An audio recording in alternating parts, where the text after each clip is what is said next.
Olá, teólogos e filósofos, bem-vindos ao nosso podcast. Eu sou o Felipe. Eu sou o Paulo. E hoje nós vamos responder algumas perguntas do Instagram que vocês mandaram. Para começar, a primeira pergunta é: João Batista é a reencarnação de Elias? Essa pergunta é muito comum e é muito usada entre espíritas para provar que a Bíblia prova a reencarnação. Paulo, você tem alguma coisa para comentar sobre isso? Não, é bom simplesmente ressaltar a doutrina mais geral ou genérica, né? Mais geral, de que a Bíblia é contra a reencarnação. De forma geral, você vai ver isso ensinado no Antigo Testamento, no Novo Testamento. Você não tem essa noção de reencarnação, né? A Bíblia vai dizer que nós morremos e depois que morremos nós vamos passar pelo juízo e não tem essa outra forma de vida, uma segunda tentativa, ou você encarna de uma outra maneira, dependendo de suas obras. Isso você não só não vê na Escritura, mas como você vê também sendo condenado. Então, o Felipe provavelmente vai acrescentar mais especificamente falando sobre João Batista, mas de forma geral, essa noção de reencarnação não é encontrada nas Escrituras, antes é condenada. Isso. E falando especificamente sobre João Batista e Elias, eu acho muito difícil João Batista ser a reencarnação de Elias por alguns motivos. Dentre esses motivos, o primeiro é que Elias não morreu. Elias ele foi arrebatado aos céus, ele não morreu, está no livro de 2 Reis. Além disso, eu acho complicado achar que João Batista é Elias, porque no monte, quando tem a transfiguração, quem aparece é Elias, depois da morte de João Batista. Só que se João Batista é Elias, por que não aparece João Batista? Boa. Além disso, o próprio João Batista disse que ele não era Elias. Só que o que então quer dizer quando Jesus diz que Elias já veio, se referindo a João Batista? Ele estava querendo dizer sobre uma forma meio que espiritualmente simbólica, porque os dois vieram com uma tipologia, né? Isso. Os dois apareceram em contextos parecidos, usavam roupas de ovelha, se não me engano. Os dois pregavam arrependimento. Não sei se os dois comiam gafanhoto, mas tinha algumas similaridades. Por isso que ele veio no espírito de Elias. Isso. Então, a resposta para a primeira pergunta é essa. João Batista não é Elias por esses motivos. A segunda pergunta é por que os sonhos tinham um sentido tão importante para as pessoas da Bíblia? Você tem alguma coisa para falar sobre isso antes de eu falar alguma coisa? Eu diria que nem todos os sonhos, né? Nem todos tinham sonhos que eram como sonhos nossos, de forma geral, né? A gente só sonha e não tem nenhuma, sei lá, não tem nenhuma profecia ou alguma coisa nesse sentido. Mas o porquê os sonhos eram tão importantes, principalmente ali no Antigo Testamento, é porque esse era um dos meios pelos quais Deus se revelava um pouquinho mais diretamente para o povo. Aí você vai ter todo um debate se continuismo, pré-sensacionismo, se isso continua ainda hoje, se ainda Deus pode se revelar por meio de sonhos ou não. Mas no Antigo Testamento, uma das maneiras pelas quais Deus se revelava de forma razoavelmente ordinária era através de sonhos. Então, por isso que os sonhos tinham essa importância no Antigo Testamento, né? Porque era um modo pelo qual Deus se revelava. E além disso, a gente tem que lembrar que Abraão não tinha a Bíblia. Abraão, Daniel, eles tinham, o Daniel, no caso, tinha alguns livros escritos, mas eles não tinham a Bíblia como a gente tem hoje.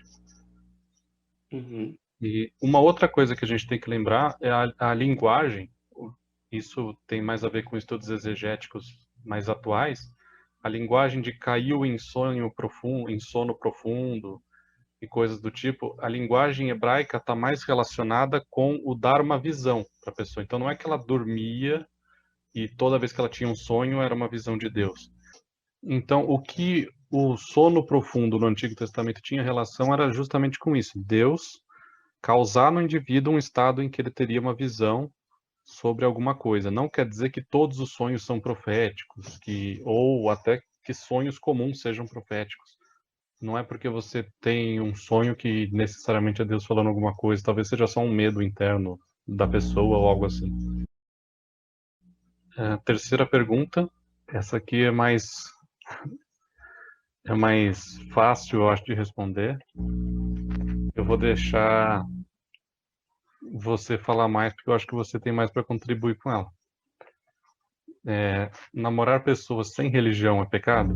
Então, o texto, geralmente o texto-chave, né, o texto-prova que as pessoas levantam em relação a essa temática é 2 Coríntios, capítulo 6, os versículos finais ali, né, não me lembro exatamente de cor, onde o apóstolo Paulo ele é bem enfático em dizer que nós cristãos devemos evitar não ter esse tipo de uma comunhão muito profunda e íntima com ímpios, né, com filhos das trevas. E eu diria, como o John Piper também diz, que o casamento, a união de um homem e uma mulher em casamento, é a união mais profunda de almas que pode existir no mundo, ou pelo menos uma das. E, portanto, se encaixaria no que o apóstolo Paulo está falando ali em 2 Coríntios, capítulo 6, né? Então, o apóstolo Paulo não diz explicitamente assim que é um pecado. É difícil saber se o texto quer dizer ali se é pecado, você está pecando por exemplo, namorar ou casar com um incrédulo, ou se é uma coisa do tipo não façam porque é indevido, mesmo não ser pecado. Mas apesar de eu não ter uma visão fechada em relação a isso, então eu não quero dizer qual dessas duas eu adoto, mas eu quero deixar uma coisa bem clara. Geralmente, é muito impróprio que um cristão se relacione dessa maneira com o ímpio, com o não cristão, por vários motivos. A dor emocional de você saber que o seu cônjuge vai ser uma pessoa que vai, se não for salva, se não mudar, vai ser condenado por toda a eternidade. Uh, a falta de compatibilidade em algumas coisas do cotidiano, né? Vai na igreja, não vai? Posso levar meus filhos? Não pode? O que vou ensinar para os filhos? Então, isso vai trazer um monte de problemas, né? Uma hora ou outra isso vai explodir e, portanto, é extremamente impróprio. Então, tem muitas coisas para pensar nesse sentido, né? Mas é isso, assim, além de impróprio, o apóstolo Paulo vai dizer ali explicitamente em 2 Coríntios 6 que é para o cristão não fazer isso. É difícil dizer se é realmente um pecado ou se ele é uma espécie de conselho. Mas, de qualquer maneira, é uma coisa que o cristão deve evitar. Isso é um fato. E tem muitas pessoas que pensam, então eu vou me relacionar com essa pessoa para trazer ela para a igreja, alguma coisa nesse sentido. Namoro, relacionamento não é evangelismo, ok? Na verdade, quando você se relaciona com uma pessoa ímpia, você já deu o primeiro passo em direção ao estilo de vida da outra pessoa, que é o não cristão, em vez dele dar o primeiro passo ao seu estilo de vida, que é o estilo de vida cristão. Então, muito cuidado com isso. E eu concordo com tudo que foi dito.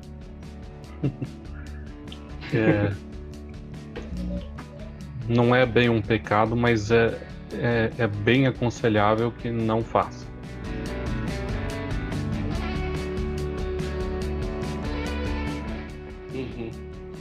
Para a quarta pergunta, o que quer dizer Jesus desceu ao Hades?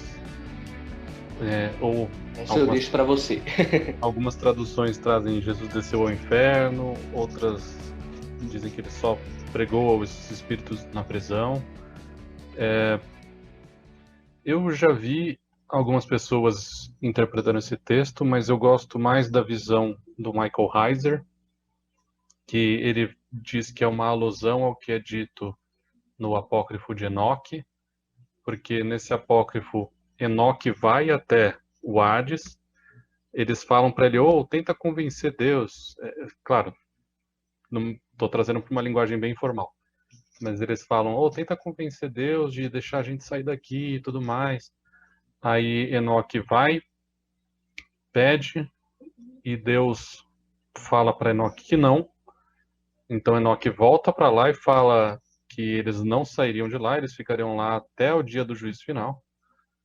E quando Pedro fala na sua carta que Jesus foi ao Hades, ele está com essa narrativa em mente.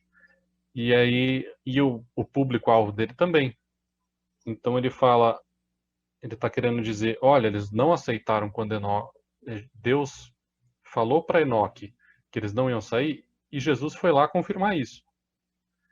Então, o Pedro, quando ele escreve, ele está com a narrativa de Enoque na cabeça, pensando justamente isso. Enoque foi pedir, Deus disse não. E Jesus foi lá e disse, olha, eu vou morrer, os mortos vão ressuscitar no fim, mas vocês não, vocês vão ficar aqui até o final. Então, eu prefiro essa perspectiva do Michael Heiser. Ok, bacana. Alguma coisa a acrescentar? Não. Esse é um texto que eu acho difícil. Nunca fiz exegese propriamente dita dele, então prefiro me abster por hora. A próxima pergunta é como saber o que ler em teologia? Você tem alguma coisa para falar sobre isso antes de eu falar algo? Né? É uma pergunta genérica demais que ler em teologia. Então, já que é uma pergunta genérica, geralmente requer respostas genéricas. E a resposta genérica depende do seu propósito. A depender do propósito, você vai levantar o material para você atingir aquele propósito, né? Então, mas eu quero ser um teólogo. Ainda é algo genérico, né? Teólogos têm especializações em determinadas áreas. Eu quero me especializar na ressurreição de Jesus Cristo. Opa, aí você já levanta toda uma bibliografia, você já tem um caminho, né? Uma primeira seta, um primeiro indicador de quais, mais ou menos, são os livros que você vai precisar ler. Então, para usar uma analogia, né, assim como o propósito de um determinado artefato, como um serrote, determina o tipo de material que a gente vai utilizar naquele artefato, né? Por exemplo, você não pode exercer a função ou propósito do serrote de serrar se esse serrote for feito de gelatina. Então, tem que ter um material adequado para exercer essa função. Da mesma maneira, o propósito da leitura, aqui, o propósito da leitura teológica, vai te dar o material adequado para você alcançar esse propósito. Então, depende de qual é o propósito.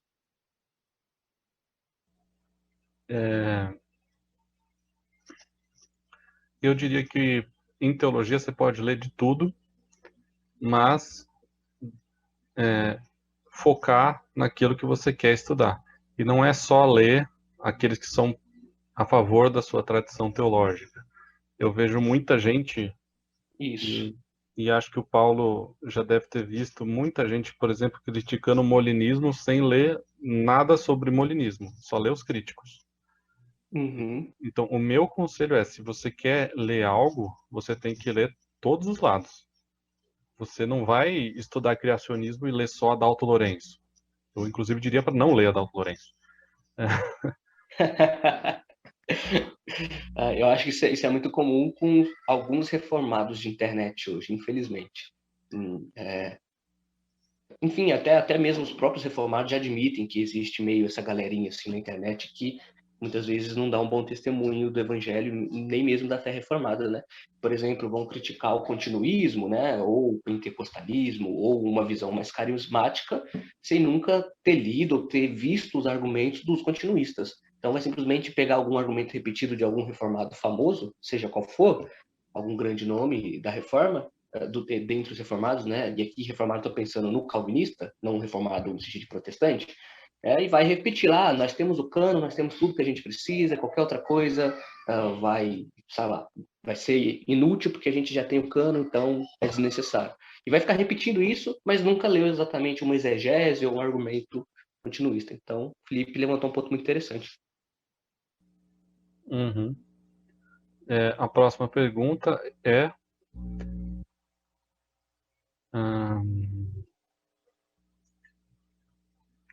por que os judeus não acreditam em Jesus?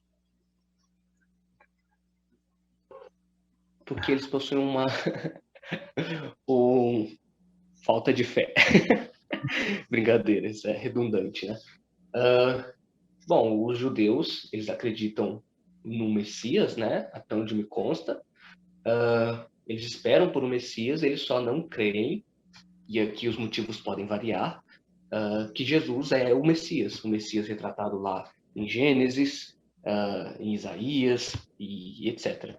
E algumas outras supostas profecias do Messias no Antigo Testamento. Então, por algum motivo, eles não creem que Jesus cumpriu essas profecias, ou, sei lá, talvez mesmo alguns achem que Jesus que os evangelhos não são relatos confiáveis a respeito de Jesus, e aí eles tentaram bolar algumas coisas para cumprir as profecias, mas não foi bem aquilo que aconteceu.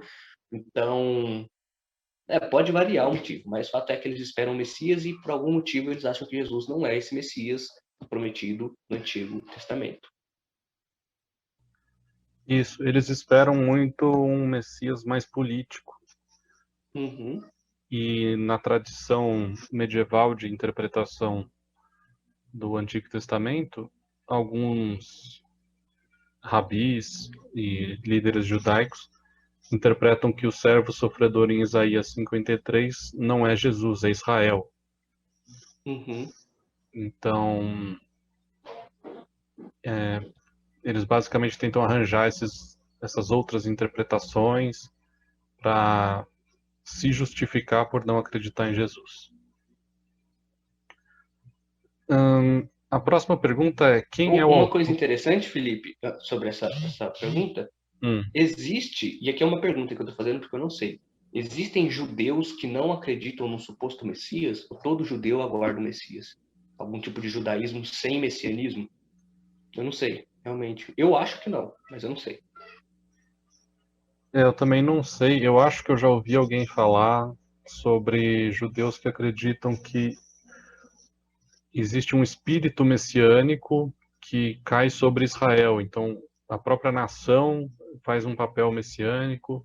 Outros que acreditam que existem vários messias que vêm ao longo do tempo. Então, eu acho um pouco fora da caixinha essas interpretações. Certo. A próxima pergunta é: quem é o autor do Evangelho de João? Existem dúvidas sobre isso, mais para o lado cético, não são dúvidas pertinentes, assim, que vão acabar com a credibilidade histórica do Novo Testamento, mas eu diria que foi o próprio João mesmo, porque todas as cópias que nós temos que tem o autor no, no manuscrito, está escrito que é o Evangelho de João. Então, por exemplo, quando você lê o Papiro 66, ou P66, ela tem o título O Evangelho de Acordo com João. O P75 também diz que é João. E, além disso, é unânime entre os pais da igreja que quem escreveu foi o apóstolo João. Fora isso, você tem uma tradição que correu de Policarpo. Policarpo disse para Irineu, que foi um de seus discípulos, que João tinha escrito aquele evangelho, e o Policarpo foi discípulo de João. Então, eu Bom diria, ponto, bom ponto. eu diria que a evidência histórica é muito mais a favor de ter sido João do que não. Bacana. Se todos os manuscritos mais antigos que temos possuem o Evangelho segundo João, isso me parece ser realmente uma boníssima evidência de que foi João, né, somado ao testemunho dos pais subapostólicos ou pós-apostólicos. Eu não conhecia essa informação. Todos os manuscritos do Evangelho de João, os mais antigos, possuem escrito, né, que é Evangelho segundo João. Legal, muito bom. Não é que todos têm escrito Evangelho segundo João, mas os que têm um autor falam que é João. Ah, entendi. E dos outros evangelhos também. Agora, isso leva a gente direto para a próxima pergunta, de quem é o autor de Hebreus. E quando a gente fala, por exemplo, quem são os autores dos evangelhos e quem são os autores das cartas paulinas ou das outras cartas do Novo Testamento, a gente tem que lembrar que se a igreja inventou esses autores do nada, eles teriam inventado um autor para Hebreus. Não, Boa. não teriam deixado Hebreus no vácuo. Só Hebreus Uhum. não tem autor. Vamos dizer que não foi ninguém. Embora haja uma tradição católica que diga que foi o apóstolo Paulo, na própria carta você não encontra ninguém dizendo no começo, Paulo, servo de Cristo, escrevo aqui tal coisa. Então, Eu acho estranho dizer que foi Paulo por dois motivos. O primeiro é que o apóstolo Paulo ele diz que recebeu o evangelho por meio de revelação. eu não lembro exatamente aonde agora, para ser honesto, mas em Hebreus é dito o contrário. Não que tenha sido por meio de revelação, mas eu não lembro exatamente, mas não foi por revelação. Eu não lembro de cor os textos. E o segundo motivo é que o apóstolo Hebreus está endereçando ali os judeus, sobretudo os judeus, e lidando com as questões judaicas, né? Então, não parece ser o tipo de público do apóstolo Paulo, né? Que se autodenominava como apóstolo dos gentios. Eu acho complicado, assim, esses dois motivos. Não que o apóstolo Paulo não fale para judeus, né? Gálatas é um exemplo bem claro. Mas talvez seja, pelo menos, um pontinho, alguma evidência a mais da não autoria paulina. Alguma coisa para somar mais, apesar de não ser algo cabal, terminado, etc. Algo, enfim, uma prova, alguma coisa nesse sentido. Sim. E a favor dessa questão de ter sido Paulo, alguns dizem que em certos manuscritos Hebreus vem junto com, se não me engano, Efésios, mas mesmo assim o estilo do grego é meio diferente, apesar de ter várias expressões de Paulo ali, como por exemplo falar que a lei é sombra e coisas do tipo, a escrita grega é diferente da de Paulo. Alguns argumentam que talvez tenha sido Lucas que escreveu, porque algumas expressões são mais relacionadas, não expressões, mas o estilo de grego, de escrita grega é mais parecido com Lucas do que com Paulo. Outros vão dizer que foi Paulo que pregou essa mensagem e Lucas escreveu. E tem gente que acha que foi algum discípulo de Paulo, alguns vão dizer que foi Apolo, mas ninguém sabe ao certo quem escreveu Hebreus.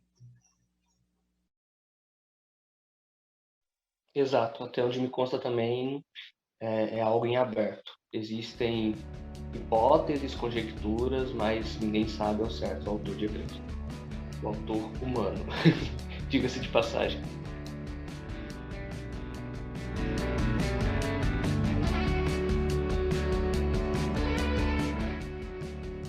A penúltima pergunta é se o cristão pode beber. Olha a treta aí.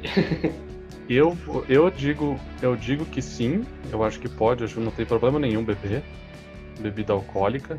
O que a Bíblia condena é a perda de autocontrole.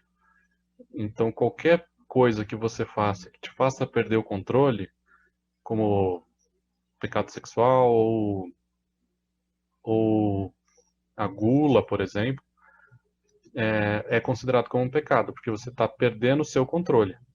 Então, quando você se Em Gálatas embriaga, 5, né? uhum, quando você se embriaga, você está dando o controle do seu corpo para uma outra substância de fora. É por isso também que o consumo de drogas, em geral, é um pecado, porque a pessoa fica viciada naquilo. E os textos, geralmente, que são usados para justificar que beber bebida alcoólica é pecado, geralmente estão fora de contexto. Eles falam mais de embriaguez mesmo. Até um em Abacuque, se não me engano, que fala que não é para se consumir bebida alcoólica.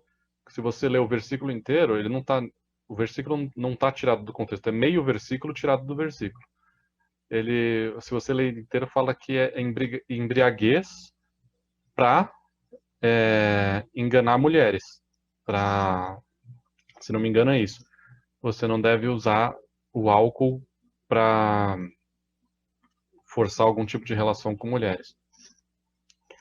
E, além disso, seria muito estranho Jesus transformar água em suco de uva. Ele estava numa festa, as pessoas costumam beber em festas, então seria muito esquisito e ainda ser chamado de o melhor álcool, o melhor vinho que tem lá. Exato, exato. Esse negócio do melhor parece que permite nos inferir, né, de alguma maneira, pelo menos uma inferência abdutiva, né, melhor explicação, de que de fato foi vinho alcoólico que Jesus transformou ali. Porque geralmente eles davam nas festas, né, o vinho alcoólico bom primeiro, de boa qualidade, as pessoas se embriagavam ou não necessariamente se embriagavam, ficavam um pouco mais alegre ali, aí depois eles davam um vinho de uma qualidade inferior, porque as pessoas já estavam mais para lá do que para cá, alguma coisa assim, já estavam meio alegre, portanto não ia perceber tanta diferença no vinho. Então, quando eles falam, olha, vocês deixaram o melhor para o final, é por causa disso, sabe? É isso que o texto parece estar dizendo ali. Então, fizeram o contrário do que geralmente era feito na época. A nossa penúltima pergunta. Não, só acrescentar, Felipe, é porque eu achei que você ia terminar de falar. Nesse ponto de bebê, né, eu acho que existem dois princípios dominantes, assim, não são exaustivos, mas talvez sejam os mais relevantes. Domínio próprio, Felipe levantou, Gálatas 5 diz que o cristão deve ter autocontrole, domínio próprio, e no fruto do espírito, né? E o outro princípio é a questão de escandalizar o irmão, que é muito relevante também. Nós devemos viver, a gente vai encontrar isso em 1 Coríntios capítulo 8 aos 10, se não me engano, vai tratar dessa temática, em Romanos 10, se eu não me engano, também vai tratar dessa temática.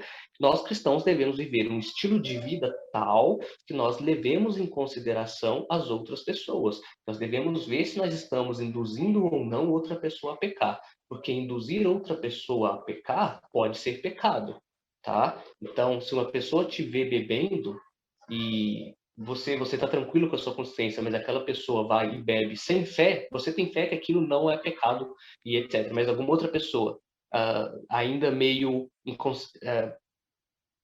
com dúvida se realmente beber é pecado ou não, vai e bebe porque te viu bebendo e você induziu ela a beber, então ela peca porque o apóstolo Paulo diz que aquilo que não provém da fé ou de fé é pecado. Então a gente tem que tomar cuidado para não induzir os outros a erro, ok? Uma atitude que é pecado para você, que não é pecado para você porque você está consciente e tem fé de que aquilo não é pecado, pode ser pecado para outro por causa da falta de fé dele, porque ele está pecando contra a sua própria consciência. Então, é necessário levar isso em conta. Correto. A penúltima pergunta é uma pergunta que eu não entendi direito, então eu vou pedir para o Paulo falar mais sobre ela, que é: o mundo religioso é uma reflexão do mundo real? Eu também não sei se eu entendi corretamente. Assim. Parece-me que o que ele quer dizer é algo nesse sentido. O mundo religioso possui alguma pretensão de valor, de verdade, de forma tal que o discurso religioso, as proposições que compõem o discurso religioso sejam verdadeiras, ou seja, correspondam à realidade, assumindo a teoria da correspondência, né? Parece que o que ele quis dizer foi isso. O discurso religioso, as religiões de modo geral, pretendem descrever a realidade ou é apenas alguma coisa assim para amaciar o ego, né, para as pessoas suportarem momentos difíceis da vida? E a minha resposta é que sim, as religiões pretendem serem discursos verdadeiros, né? Um cristão, não, o cristão e o cristianismo como um todo não foi proposto simplesmente como algo para ajudar nas dificuldades ou algo do tipo, até porque a Bíblia tem muitas coisas contra essa noção. Mas a cosmovisão cristã se pretende como sendo verdadeira, ou seja, descrevendo a realidade tal como ela explicando a realidade tal como a explicação da realidade de fato é. Então, se a pergunta for essa, sim, as religiões têm essa pretensão de valor de verdade de forma tal que elas se pretendem verdadeira. Certo. Então, se esse foi o sentido da pergunta, então acho que essa resposta valeu. A última pergunta, talvez a mais esperada de todas, é: Adão tinha um umbigo?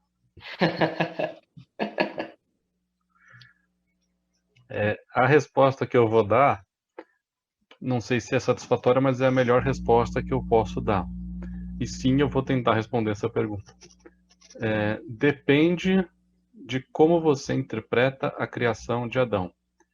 Se você acredita que Adão foi literalmente o primeiro ser humano, e acredite ou não, existem razões exegéticas para ambos os lados, tanto para dizer que Adão foi o primeiro homem, quanto para dizer que haviam seres humanos antes de Adão. Não é algo que foi criado para tentar acomodar o texto bíblico, a evolução ou coisa do tipo. Mas se você crê que Adão foi o primeiro ser humano criado, então eu diria que Adão não tinha umbigo. Porque umbigo é uma marca de que algo ocorreu ali no meio da sua barriga. Então, se Adão não nasceu de uma mulher, ele não tinha aquele cordão umbilical, não tinha por que cortar fora, então não deixaria nenhuma marca. E se Deus deixasse uma marca ali, Deus estaria deixando uma marca de história, uma marca de que algo aconteceu. Isso faria de Deus um mentiroso. Porque imagina só, você estudando uma árvore e lá tem a marca das garras de um tigre. Se Deus colocou ali, ele sabia que você ia pensar que é uma marca de um tigre, então Deus estava te enganando. Mas, como Deus não pode mentir, então algo tem que ter acontecido ali. A mesma coisa vale para o umbigo de Adão. Se Adão tinha um umbigo, então ou ele nasceu de uma mulher, ou Deus é um mentiroso. Deus não é um mentiroso, portanto Adão não tinha umbigo. Então, e se você acredita que Adão não é o primeiro ser humano, que tinham outros seres humanos antes de Adão, então é fácil dizer que Adão tinha umbigo e que nasceu de uma outra mulher. Então, essa é a minha resposta. Né? Até talvez a pessoa ache que Adão foi de fato o primeiro ser humano, mas que antes dele haviam os descendentes, né? Os antepassados, aliás, dos seres, através do qual os seres humanos, esse primeiro casal de ser humano surgiu. Então daria para acomodar um umbigo aí também, né?